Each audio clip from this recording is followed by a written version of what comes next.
It's just a lot easier, to get it now, and it's pretty cool because it's legal in Colorado because all the best growers are moving here. You know what I mean? So it's like a science with it. Like everybody's growing the best, and I don't know, Colorado has the best, man.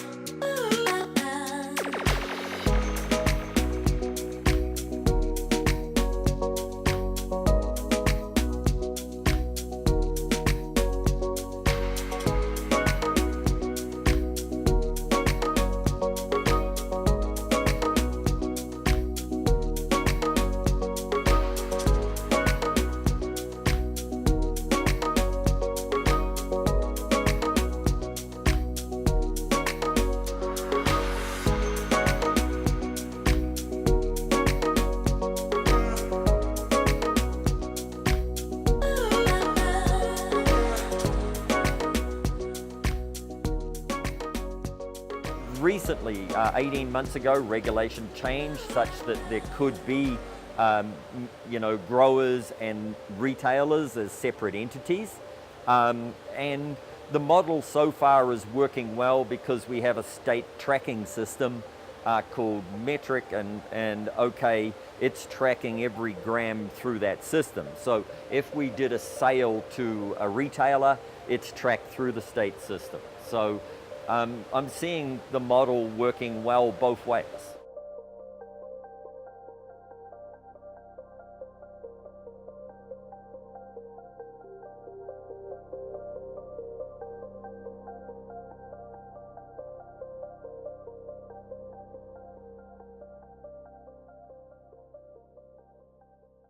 So what we have here are clones, and this is what's called aeroponic growing, which is just a fancy way of saying that on the inside here is a fish pump that's blowing nutrient onto the bottoms of the plants.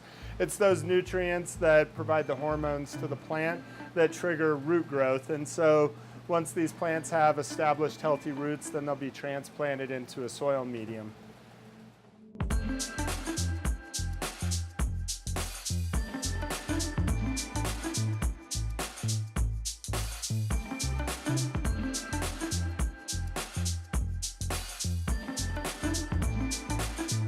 There's been a lot of challenges all along the way. I think the two biggest challenges we still face are at the federal level, and that's issues with banking and issues with the Internal Revenue Service on how taxes are collected from a legal licensed marijuana business, which in my mind is completely unfair. We really are a legal licensed business, but we're taxed like we're drug dealers in the eyes of the federal government. I moved here mostly for music, but also because of the fact that you can get marijuana. When I moved here, it wasn't legal yet, but it is now, and it's just being able to go into a store and get it, use it like I do, it's really nice.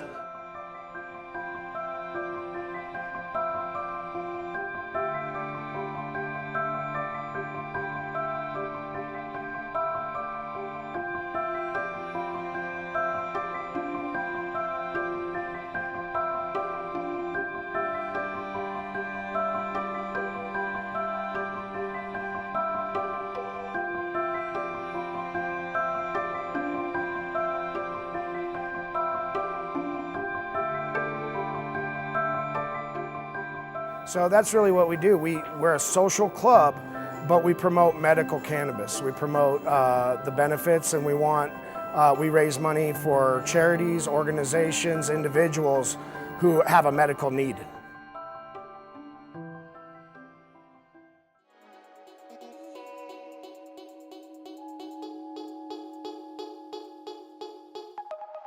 There are many steps in what we're doing. It starts with, extraction of the cannabinoids out of the plant material, and then through a several-step process, removing a lot of the contaminants, lipids, waxes, flavonoids, and some other things, and leaving basically pure terpene and cannabinoid content.